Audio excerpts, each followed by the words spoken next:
फिर वो लड़का थोड़ा मार्केट गया कुछ लाने के लिए जो उसके बैग में नहीं था, और मुझे वो अपने बैग की ज़िम्मेदारी देके गया जिस बैग में मैंने पैसे देख चुका था मैं।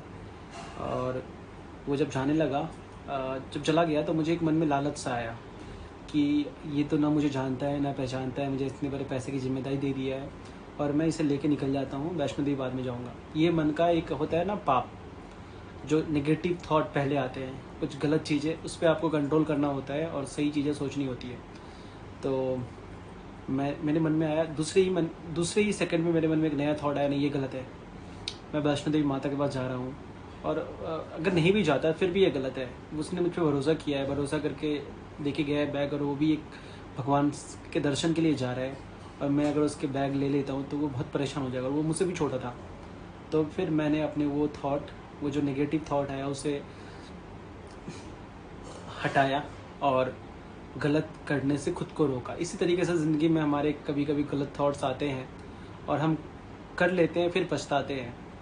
और अगर हम वहाँ पे अपनी इंटेलिजेंसी या भगवान को मानते हैं तो ये सोचते हैं कि ये सही है या गलत है। गलत है तो नहीं करेंगे हम, चाहे वो हमें टेम्परेरी हैप्पीनेस या कुछ फ़ायदा दे रहा हो।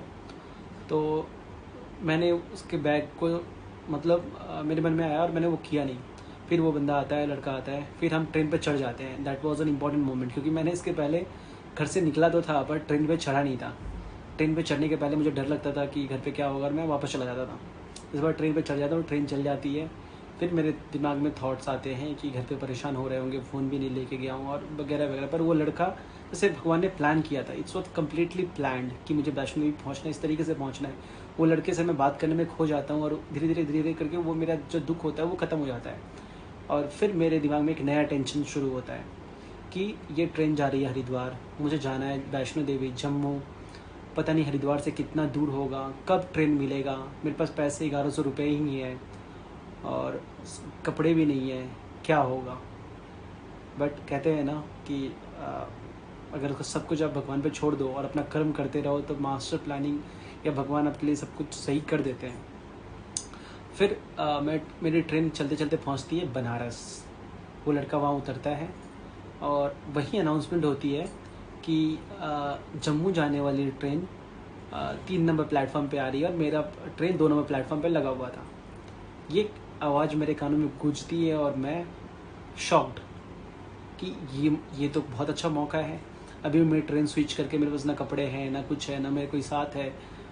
टीटी का डर तो मुझे बचपन से नहीं था, मुझे उतने क्योंकि मैं लोकल ट्रेन से स्कूल जाता था तो मुझे उतना डर नहीं था पुलिस का या टीटी का। तो मैं अपना ट्रेन चेंज करके पहुंच जाता हूँ ये नई ट्रेन पे जो जम्मू जाने के लिए आ रही थी, और मेरी खुशी का ठिकाना नहीं होता। मुझे लगता है कि ये देखो कितना बढ़िया माता रानी ने प्लानिंग किया है।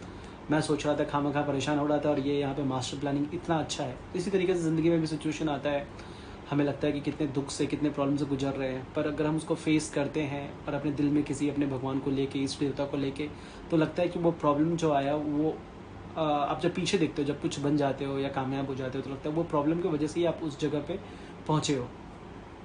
तो फिर मैं 1 मिनट का भी देरी नहीं करता, सेकेंड थॉट भी नहीं लेता।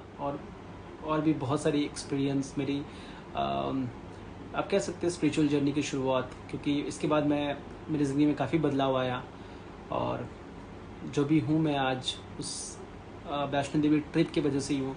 उसके बाद मैं 5-6 बार वैष्णो देवी जा चुका हूँ। तो इसी तरीके से अगर आपके पास कोई स्टोरीज़ है, आपकी अपनी जर्नी, हर इंसान की एक अपनी स्पिरिचुअल जर्नी है। मैं मानता हूँ कि ज़रूरी नहीं कि आप सन्यासी बन गए हैं या बहुत डीप मेडिटेशन कर रहे हैं तभी स्पिरिचुअलिटी या भगवान को आप फील कर पाएंगे। हर इंसान की अपनी एक स्पिरिचुअल जर्नी होती है जो भगवान को मानते हैं, और मानना भी चाहिए। अगर आप मानेंगे भगवान को, अगर आप ये सोचेंगे कि वो परमपिता परमेश्वर आपको हमेशा देख रहा है, तो आप गलत थॉट जब आएगा तब उस पर आप कंट्रोल करने में आपके लिए ईजी रहेगा कि आपको लगेगा वो भगवान देख रहे हैं, मैं उनसे नजरें कैसे मिलाऊंगा। तो इसी तरीके की अगर कोई आपके पास स्टोरीज़ है और आप हमसे शेयर करना चाहते हैं तो हमारे ईमेल पे कनेक्ट करें या हमें डीएम करें। हम आपकी स्टोरीज़ के साथ मिल के पॉडकास्ट करेंगे और आपकी जर्नी को लोगों के सामने लाएंगे। सो